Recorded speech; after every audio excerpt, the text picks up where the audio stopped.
Oke, kembali lagi di channel yang membahas tentang BMW E90 khususnya dengan saya Mustafirin. Kali ini saya mau ngasih tip buat kalian yang mau beli BMW E90. Ada beberapa tips buat kalian agar BMW yang kalian beli itu aman.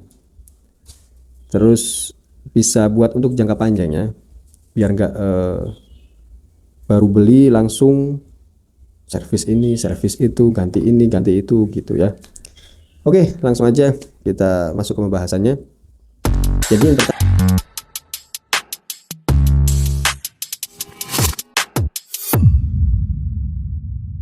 Jadi yang pertama, kalian wajib cek sirkulasi air ya. Jadi kalian wajib cek tentang pendinginan ya, perairan ya. Jadi kalau kalian mau beli BMW khususnya E90 itu banyak rawan di pipa-pipa atau selang-selang yang jalur ke radiator itu. Entah itu selang bawah, selang cumi atau selang atasnya. Banyaklah selang heater dan lain-lain, itu banyak banget selangnya di E90 dan itu harganya mahal-mahal guys ya. Harganya itu nggak murah. Yang satunya itu pokoknya di atas 1 juta melangkah lah. Dan biasanya kalau udah ada kebocoran itu merembet guys. Ada kebocoran, misalkan udah diganti nih, ini misalkan selang heater, nanti udah mampet lari ke yang lain. Selang cumi udah diganti, lari ke yang lain, terus sampai harus ganti semua. Nah, kalian harus benar-benar cek tuh, ada kebocoran apa enggak, air itu berkurang apa enggak. Apalagi jangan sampai ya kalian pas buka tabung reservoir itu ada indikasi air tercampur dengan oli. Itu bahaya. Kalau kayak gitu antara kalau yang pengalaman saya dulu, antara cooler matic atau enggak cooler mesinnya. Tapi dulu saya pernah itu kena cooler maticnya, tapi belum parah, untungnya baru indikasi. Jadi saya sering ngecek air di tabung reservoir, kok kayak ada indikasi minyak itu, tapi belum parah. Kan ada yang kalau udah parah itu udah kecampur warnanya udah kayak kopi susu. Nah, punya saya itu baru kayak indikasi kayak ada oli gitu, langsung kan saya cek, saya bongkar, ternyata emang di cooler maticnya yang jebol ya, bocor. Akhirnya oli matic, airnya itu kecampur sama oli matic ya. Nah, setelah itu langsung tuh saya ganti cooler, oli matic saya kuras kan, turunin, langsung sekalian ganti filter oli dan ganti oli baru. Alhamdulillah aman. Kejadiannya apa? Kejadiannya itu ketika oli matic udah agak bercampur dengan air itu kadang ngelos juga guys. Posisi di R itu nggak mau mundur ya, dari P itu ke R itu cuma digas, itu cuma ngegerung aja, nggak jalan. Tapi kalau udah gede masih bisa maju gitu. Tapi setelah itu saya bongkar, saya bersihkan kan. Akhirnya mobil normal kembali. Nah, satu berarti dari selang-selang ya, selang-selang itu kadang dari yang sering bocor itu di kayak termostat gitu ya. Terus kemarin saya sempat ganti water pump tuh, water pump saya ganti sendiri. Saya suka ngoprek sendiri sih saya. Jadi kalau ada komponen yang rusak saya tinggal beli online, terus saya pasang sendiri. Alat-alat komplit saya. Kalau alat-alat kunci-kunci saya beli komplitnya online khusus BMW 90. Jadi kayak kalau ada kendala-kendala di jalan itu saya bisa bongkar sendiri. Persiapan saya juga punya scanner. Nanti buat kalian yang mau nanyain scanner yang saya pakai, scanner andalan saya, boleh nanti di part-part selanjutnya saya bakal bikin konten tentang scan ya, scanner buat mobil BMW saya ya. Itu buat pribadi ya, penggunaan pribadi itu udah cukup. Kayak ODB2 yang mereknya ThinkSafe itu udah cukup. Oke, yang kedua kalian cek mekatroniknya. Cara cek mekatroniknya gimana?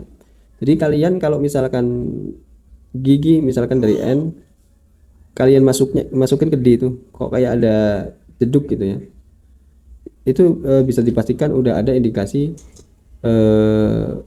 mekatroniknya ya. Itu yang pengalaman saya yang selama ini saya pakai kayak gitu. Kalau saya tanyakan ke bengkel-bengkel itu kemungkinan mekatroniknya. Tapi kalian nggak bisa langsung apa namanya, mendiagnosa ya langsung ini mekatroniknya, itu belum tentu, karena banyak faktornya. Untuk jeduk itu banyak faktornya. Kadang dari karet kopelnya yang di gardan itu banyak lah pokoknya, nggak murni dari mekatronik. Karena dulu saya sempet kayak gitu, yang ngelos itu, yang ngelos terus agak jeduk, suara bunyi itu gemuruh kasar, itu udah divonis mekatroniknya, tapi ternyata bukan mekatroniknya. Dulu sampai udah dibongkar-bongkar semua, dari turunin mekatroniknya, turunin body valve-nya, udah dibersihin, ternyata masih utuh. Dulu saya pernah gejala itu, mobil nggak bisa starter sama sekali, di kontak on itu ya, di pencet start stop itu nggak mau bunyi sama sekali, nggak ada bunyi sama sekali lah, kayak nggak ada pengapian sama sekali. Nah itu ngunci, Rosneleng itu ngunci, nggak bisa starter sama sekali. Terus di instrumen clusternya itu kayak P, N, D kayak gitu hilang semua. Lah ada salah satu bengkel, saya nggak bisa sebutin ya, pokoknya ada salah satu bengkel menvonis bahwa itu mekatronik gitu guys. Itu saya habis banyak banget itu, sampai 30-an kayaknya, 25, hampir 25, itu gara-gara salah vonis dari awal, salah vonis. Jadi bengkel yang pertama itu bilangnya mekatronik, akhirnya sampai diturunin kan, sampai body valve-nya juga diturunin, katanya bilangnya wah ini solenoidnya mas, solenoid yang di mekatroniknya ini udah nggak berfungsi nih. Ada salah satu, berarti ada dua solenoid yang nggak bisa jalan gitu. Akhirnya udah kan, ya diemin orangnya, bilangnya mau nyariin mekatronik gitu, mekatronik. Udah akhirnya nego. Terus saya sharing-sharing sama bengkel lain. Nah, tapi keadaan mobil masih mekatronik sama body valve itu masih di luar, belum dipasang lagi ke transmisinya. Setelah itu saya sharing-sharing, oh ini bisa ya. Setelah itu saya bawa ke Jakarta lah, daerah Jakarta. Mobil saya towing, di sana dipasang, dirakit, masuk, dinaikin lagi ke transmisi, nyala mobil nyala. Dites ke sana kemari enak. Terus saya bawa pulang kan dari Jakarta, emang sengaja saya tes bawa pulang ke Pekalongan, aman. Tapi seminggu kayak gitu lagi. Nah, ternyata pas dicek ternyata bukan dari mekatroniknya guys. Ternyata yang bikin mobil itu nggak bisa starter itu di modul casnya. Modul cas itu posisinya di bawah setir kan, jadi di BMW itu kan ada setir, itu bawahnya kan ada dashboard gitu ya. Nah itu kalian buka tuh dashboardnya, itu di situ ada modul cas kotak itu. Ternyata itu karena kemarin yang kejadian di Jawa Timur pun, yang awalnya mogok jadi kayak gitu lagi. Setelah kayak gitu dibersihin modul casnya, itu bener guys. Nah jadi kalian harus ngulik lagi dulu, karena kalian udah ngabisin duit banyak, ternyata bukan ini kan gitu. Jadi kalian juga harus benar-benar cari bengkel yang benar-benar ahli gitu. Kayak misalnya BMW 90 ya, kalian bisa cari di bengkel. Saya ada rekomendasi bengkel-bengkel yang terpercaya dan apa namanya, ahli lah, pokoknya ahli di bidang BMW E90 khususnya ya. Jadi gitu ya.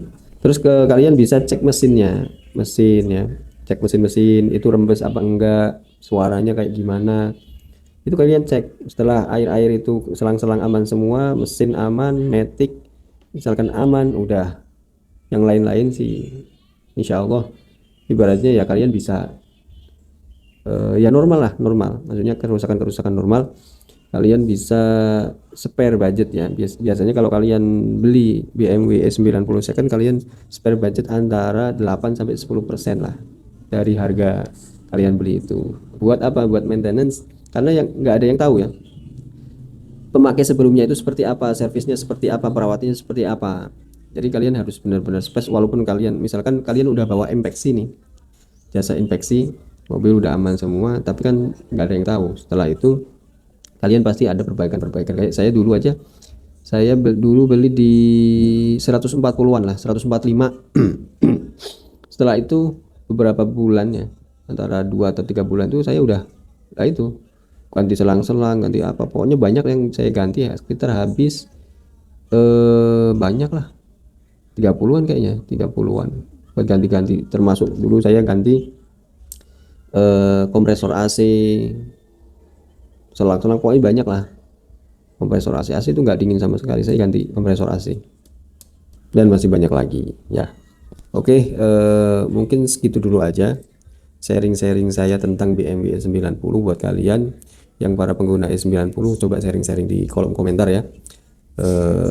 Asiknya itu di mana ya? Kalian udah pusing apa emang masih enjoy? Kalau saya masih enak.